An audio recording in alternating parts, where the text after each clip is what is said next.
Halo, halo, apa kabar? Masih dalam suasana Lebaran. Ini Lebarannya panjang nih, Bung Rocky ya, karena benar juga kemudian Muhammadiyah mengusulkan libur Lebaran itu diadopsi untuk Idul Adha ini jadi 2 hari, dan karena besok juga masih libur lagi gitu. Dan saya kira ini sebenarnya contoh yang menarik ya, bagaimana di kita, terutama kalangan umat Islam ada perbedaan begitu, sekarang nggak jadi persoalan banget gitu loh ya, orang nggak perlu ribut-ribut, tapi soal politik yang masih terus ribut aja gitu. Ya, kalau soal esensi beragama itu selalu bisa diselesaikan di dalam batin manusia. Tapi kalau ribut esensi berpolitik itu nggak mungkin. Kita mesti cari apa akar yang persoalan dasarnya tuh, dan itu pasti macam-macam tuh. Tapi terus terang kita lihat bahwa ribut-ribut di wilayah politik ini hanya terhubung dengan satu nama, yaitu Jokowi. Ah, iya, Dan iya, iya, iya, iya. soal Jokowi. Ya, Ya, Ibu Mega mau ribut-ribut pun itu bereaksi terhadap ribut-ributnya Jokowi, Pak Prabowo ya. juga begitu. Jadi semua pihak itu bereaksi terhadap yang sudah jadi KBBI sekarang itu cawe-cawe. Ya, Artinya ya, ya. ikut Atau dalam dan kalau kita teruskan cawe-cawe itu kan ada pernyataan gini, saya tidak mungkin diam tidak cawe-cawe kalau kemudian muncul riak-riak ya, yang bisa membahayakan kepentingan nasional, kata Presiden Jokowi kan gitu. Dan itu sekarang kalau kita lihat terjadi bukan riak, bahkan gelombang itu di internal Presiden Jokowi, bukan di luar itu sebenarnya. Ya, akhirnya semua orang merasa bahwa riak-riak itu dia dibikin oleh gerak manuver Jokowi kan. Iya. Kan kalau air tenang itu Jokowi nggak ngapa-ngapain, Jokowi ngambang aja misalnya di kolam itu, nggak akan ada riak tuh. Hmm. Tapi karena dia kayak orang ketakutan mau tenggelam itu, maka dia bikin riak di situ kan. Tangannya kemana-mana, kakinya bergerak ke segala arah tuh. Jadi riak politik memang dibuat oleh Jokowi. Dan mereka yang ada di sekitar Jokowi yang merasa ini bahaya nih kalau riak-riaknya nggak bisa dikendalikan, betul-betul bisa jebol bendungan-bendungan khusus di sekitar Jokowi kan. Dan Iya, kelihatan iya. udah boleh jebol bendungan-bendungan itu. Iya, dan kita lihat misalnya sekarang ini mulai di internal pendukungnya Presiden Jokowi itu kan mulai terpecah belah gitu ya. Satu sisi bagian dalam menyeberang ke Pak Prabowo, dan saya ketemu itu beberapa relawan-relawan di lapangan itu sekarang sudah mulai ke Pak Prabowo. Dan yang menarik, kita kemarin beberapa hari yang lalu ketika Pak Prabowo ini, menariknya Pak Jokowi melakukan ada peringatan hari ulang tahun kalau tidak salah PMII ya, pergerakan Ya, mahasiswa Islam Indonesia yang di Solo itu kan gitu, yang harusnya yang Pak Jokowi tidak hadir, yang dikirim Pak Prabowo ke sana, dan kemudian Pak Prabowo di sana hadir disambut oleh relawannya Jokowi dan relawannya Gibran. Kan gini-gini ini kan sebenarnya Pak Jokowi sendiri kenapa nggak Pak Ma'ruf Amin ya dikirim gitu kan, bagaimanapun juga Pak Ma'ruf ini kan keluarga besar NU gitu. Atau kalau enggak ya Menko Polhukam lah Pak Mahfud gitu. Kenapa Prabowo yang dikirim kan gitu. Ini kan juga riak yang diciptakan oleh Jokowi. itu berbalik lagi kan akhirnya tafsir orang ketika Jokowi mulai dikritik wah main tiga kaki, Jokowi balik lagi pada Prabowo. Pak Prabowo tentu tahu juga permainan itu, dan orang yang setinggi Prabowo di dalam urusan siasat dia nangkap aja itu sebagai peluang kan. Jadi kelihatannya Prabowo yang paling paling santai dalam politik kan. Saya lihat tuh dia gembira-gembira aja tuh, nyantai, bercanda-bercanda tuh. Jadi hal yang nggak masuk akal yaitu keinginan Jokowi untuk mengendalikan semua capres itu akhirnya sekarang harus diuji kembali itu, karena semua capres merasa ya nggak ada soal juga mau disuruh Prabowo kayak mau disuruh siapa, karena nggak ada efek lagi itu. Jadi kalau kalau di awal misalnya Pak Jokowi hanya punya satu messenger Mahfud MD misalnya, itu kemana-mana Mahfud akan bawa suara Jokowi. Tapi bahkan Pak Mahfud pun saya kira udah mulai merasa ini siapa yang mesti dia promosikan, Prabowo, Ganjar, Anies. Jadi orang-orang sekitar Jokowi mulai ragu juga dengan sepak terjang Pak Jokowi yang nggak jelas tuh. Jadi semuanya lalu bikin skoci sendiri-sendiri kan. Tinggallah Pak Jokowi di kapal yang nyaris tenggelam sebetulnya. Saya melihat ada sikap yang mulai frustrasi juga dari sebagian pendukung Pak Joko Widodo. Misalnya karena tidak bisa apa ya, kok tiba-tiba kok manuvernya Pak Jokowi nggak terbaca seperti ini, kok seperti jurus dewa mabok begitu ya. Salah satunya misalnya salah satunya itu adalah Pandana Baban, Bang Panda ini ya, senior senior kita ini, senior saya di media. Beliau kan selama ini kita selalu kalau kita simak pernyataan-pernyataan sebagai loyalis dari Pak Joko gitu, Pak Joko Widodo ya. Dan kemudian dalam pernah kesempatan dia sudah menyatakan bahwa kan dia mengklaim bahwa Ganjar itu adalah orang yang sudah didesain oleh Pak Jokowi untuk dipersiapkan, termasuk Bang Panda ini ikut merencanakannya gitu. Tapi tiba-tiba sekarang dia bingung sendiri, dan ketika melihat ada tanda-tanda misalnya Gibran yang kemungkinan besar juga akan dimajukan sebagai calon wakil presiden jika Mahkamah Konstitusi, nah kita ngomong Mahkamah Konstitusi lagi nih, mengabulkan gugatan batas usia calon presiden dan calon wakil presiden. Ini Bang Badam menyatakan ini kan anak baru ingusan. Ini kan kata-kata yang langsung menyerang secara personal kepada Ganjar. Suruh banyak belajar dulu lah pada soal Gibran ini. Iya, itu dasarnya kecepatan berpikir orang semacam Panda itu kan, dia bisa duga dari awal bahwa maksud Jokowi akhirnya melenceng dari naluri seorang demokrat gitu kan. Dan langsung Panda nyambar bahwa ada urusan apa tuh, sekedar untuk meloloskan seseorang yang pasti Gibran itu masa jabatan presiden dipersoalkan di Mahkamah Konstitusi. Lain kalau memang ada gerakan publik bahwa ada 3-4 calon presiden yang potensial atau calon wakil presiden yang terhambat karena usia, maka ada gerakan untuk mempromosikan supaya ada perubahan dalam aturan itu. Atau memang terdesak yang pinter-pinter dan yang mampu untuk menyelundupkan Indonesia kembali ke dalam akal sehat adalah orang-orang yang terhambat secara usia, maka akan ada public outcry, ada protes publik supaya mereka itu bisa masuk kendati belum cukup umur, maka dibuat revisi. Tapi yang terjadi sekarang memang cuma satu orang demi satu orang.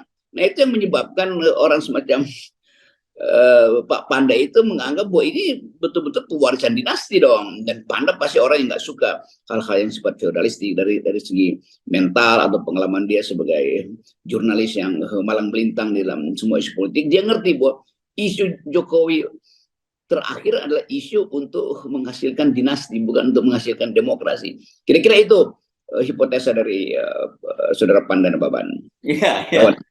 Dan saya kira itu banyak orang yang tadinya berada di kubu Presiden Jokowi akan berpikirnya juga seperti Panda Baba dan mengalami situasi semacam itu gitu. Karena itu tadi, ini kalau kita lihat memang manuvernya Presiden Joko Widodo ini memang membingungkan gitu. Dan dia selalu mencoba begini, kalau saya amati ada pola yang baku tuh Bung Rocky ya. Kalau dia habis bertemu dengan Ganjar Pranowo dan kemudian Ganjar Pranowo memposting kedekatannya dengan Pak Jokowi, dia pasti besoknya dia akan bertemu dengan Pak Prabowo gitu. Yang terakhir misalnya kemarin ketika dia hadir pada hari bulan Juli ya, peringatan Hari Bung Karno misalnya di di Gelora Bung Karno Jakarta. Kemudian tidak lama dia memanggil Pak Prabowo, dan Pak Prabowo dengan senyum-senyum menyatakan ya memang dia bicara soal politik gitu dengan Presiden Jokowi. Jadi siapa yang nggak frustrasi lihat manuver dari Pak Jokowi ini? Jadi Jokowi betul-betul orang yang nggak punya prinsip, dan kita tahu dari awal itu. Nah, bahayanya adalah mereka yang sekitar Jokowi juga nggak punya prinsip, artinya mempermainkan aja orang yang nggak punya prinsip. Jadi bertemu antara siasat dengan siasat itu. Tetapi sekali lagi kita melihat bahwa kegalauan Jokowi itu terutama terhadap masa depan dia sendiri sebetulnya, bukan masa depan Gibran atau masa depan Kaisang, masa depan dia yang mungkin dipersoalkan atau sangat mungkin akan dipersoalkan nanti, karena makin lama makin banyak kejahatan konstitusional yang dilakukan oleh Jokowi itu yang memang belum bisa dibuka sekarang, karena orang tahu Jokowi ya susah lah untuk mempersoalkan Jokowi di Mahkamah Konstitusi atau di DPR yang masih dia kendalikan. Tapi begitu dia lengser itu bahayanya tuh. Nah, bagaimana supaya kalau dia lengser itu ada yang menjamin? Tentu jaminan paling tinggi dari partai politik. Tetapi bagaimana kalau partai politik itu ditekan oleh massa? Gimana kalau Pak Prabowo ditekan oleh massa, atau Anies kalau jadi presiden ditekan oleh massa, bahkan Ganjar ditekan oleh massa untuk mempersoalkan bisnis-bisnis yang tidak terdeteksi selama ini tuh. Jadi satu-satunya cara adalah memastikan calon wakil presiden harus datang dari lingkungan paling dekat presiden, yaitu ya anaknya sendiri. Kan logikanya mudah sekali. Jadi kita lihat sebetulnya Gibran pasti, kalau saya baca bahasa tubuhnya, dia pasti nggak enak sebetulnya diajukan sebagai calon wakil presiden hanya karena kepentingan ayahnya itu. Dan itu betul-betul politik dinasti. Apalagi demi kepentingan itu konstitusi mau diubah tuh. Jadi itu sebetulnya rumusan yang ada di kepala Panda dan Baban. Dan kita tahu bahwa kita semua juga berpikir begitu. Hanya yang jadi soal adalah Panda itu datang dari lingkungan yang sangat dekat dengan Jokowi. Nah, karena itu protes Panda itu betul-betul signifikan gitu. Dan itu yang menunjukkan keretakan itu nggak mungkin lagi disemen hanya dengan headline. Yaitu headline Jokowi ketemu Prabowo setelah ketemu Ganjar, Itu headline yang palsu sebetulnya. Ya, ya, ya, ya. Dan saya kira ini ya soal-soal begini ini kalau sejak awal ini kembali kepada diri kita ya, tes kita tentang 0% gitu ya. Kalau sejak awal Jokowi itu pun ingin katakan mengkarbit Gibran begitu ya, menjadikan calon wakil presiden sekarang ini, harusnya dia menggunakan pendekatan itu dan kemudian banyak orang dan yang bisa maju dan karena itu banyak tokoh-tokoh muda yang terbentur aturan dan itu bisa diubah. Jadi orang melihatnya oh ini tidak semata-mata untuk kepentingan Gibran, tapi ini memang ada kepentingan pada bangsa ini untuk menampilkan tokoh-tokoh yang muda gitu, yang potensial gitu, termasuk Gibran. Itu kalau Pak Jokowi berpikir dari 2 tahun lalu kan, tiba-tiba Pak Jokowi harus berpikir Ya. 2-3 bulan ke depan apa yang akan terjadi, maka dipasang lagi Gibran tuh. Jadi siasat-siasat harian inilah yang menyebabkan publik menganggap ini orang betul-betul udah dalam ketakutan. Padahal ya bangsa ini nggak sengeri-ngeri itu juga lah Pak Harto. Juga nggak ada urusan, pada akhirnya orang akui bahwa ada hal-hal yang baik dari Orde Baru itu. Dan ini kan bangsa yang bisa menghitung secara rasional kepemimpinan presiden sebelumnya nih. Kenapa Jokowi mesti takut di situ? Paling orang akan bilang ya Jokowi memang gagal karena dia janji 10% yang meroket ternyata justru nyungsep. Dia janji food estate ternyata sekarang jadi lahan tandus di mana-mana, itu artinya gagal untuk mempertahankan kelestarian lingkungan. Dia nggak janji bikin ibu kota tapi justru dia bikin ibu kota dengan akibat biaya-biaya untuk bikin ibu kota itu menggerus biaya-biaya kesejahteraan ibu-ibu, puskesmas nggak terkelola lagi, pendidikan berantakan karena ambisi itu. Jadi orang cuma akan catat ya itulah udah kita terima aja bahwa seorang presiden yang kita pernah punya seorang presiden yang penuh ambisi tapi kapasitasnya kurang kan, cuman itu kan paling itu jadi buku catatan kecil doang tuh, nggak akan ada yang mau hukum Pak Jokowi itu kecuali betul-betul ada yang membahayakan konstitusi itu, ada yang disebut sebagai extraordinary crime dalam soal HAM atau dalam soal korupsi, itu aja. Jadi selama Jokowi merasa dia terancam, maka orang justru menduga kalau begitu banyak dong yang dia sembunyikan. Kan paradoksnya di situ akhirnya. Ya. Saya sepakat dengan Anda. Saya kira nggak perlu ada yang dikhawatirkan yang soal-soal itu, kecuali tadi itu ya memang betul-betul ada kejahatan. Tapi kalau toh ada pun, saya kira sebenarnya kita sering bangsa ini kan termaaf gitu ya atas nama yang kemudian dalam filosofi Jawa. Nah ini perlu kita ingatkan karena Pak Jokowi sering benar menggunakan terminologi Jawa, filosofi Jawa ya, cawe-cawe.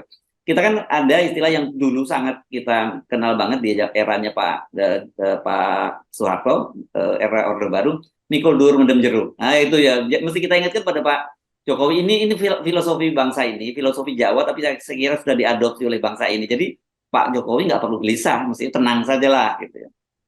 Iya, kalau mikul dur mendem jeruk itu jadi absolute atau ultimate philosophy dari Jokowi. Tapi kelihatannya nggak begitu. Dia tetap merasa, waduh bahaya saya. Sehingga semua aspek dia kerahkan.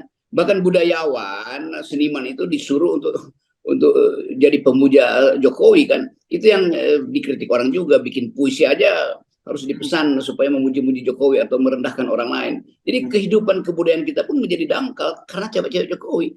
Bayangkan misalnya budayawan, seniman yang seharusnya menuntun aspek kultural bangsa ini, aspek artistik, justru jadi buzzer tuh. Jadi buzzer impress, termasuk ada budayawan impress. Ada juga.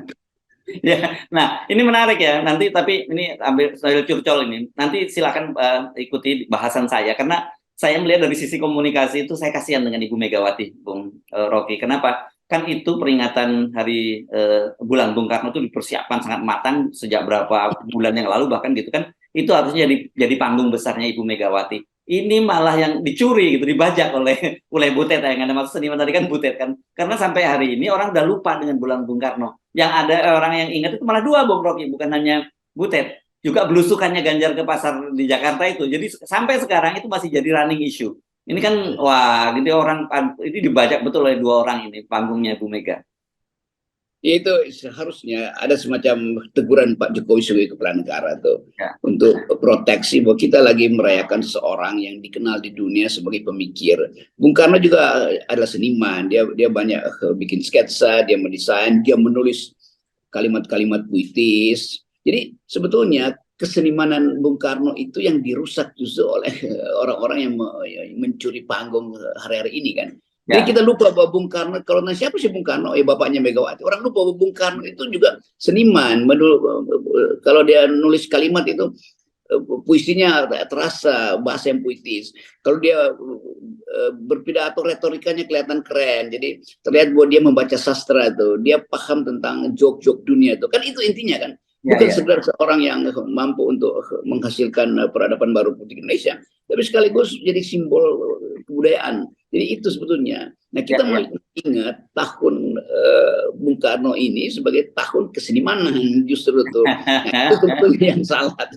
Tapi saya berani bertaruh, Bung Rocky ya. Ini bertaruhnya bukan taruhan ini ya, bukan judi ya. Saya bertaruh kalau Anda tanya sekarang kepada orang apa yang Anda ingat pada hari bulan peringatan bulan Bung Karno, bukan pidato Ibu Megawati, bukan pidato Puan atau pidato Pak Jokowi, pasti puisi yang dibuat oleh Butet yang akan diingat orang. Ya, itu buruknya kalau persiapan-persiapan untuk merayakan keindahan pikiran Bung Karno itu akhirnya diganti atau di take over oleh orang-orang yang beradaban keseniannya justru di bawah Bung Karno tuh kan. Kan tokoh-tokoh kita itu baik yang stand up comedy segala macam itu, budayawan segala macam seniman itu nggak mampu untuk masuk dalam satu dataran bahwa kita harus melampaui politik, bukan justru mendangkalkan politik kan itu kan. Fungsi seniman-seniman besar itu adalah melampaui politik dan narasinya mereka selalu menganggap bahwa politik itu adalah ya kelas 2 lah, yang kelas atas adalah seniman. Sekarang senimannya justru menempatkan diri di bawah politik yang kelas 2. Jadi dia jadi kelas kambing juga nih seniman-seniman.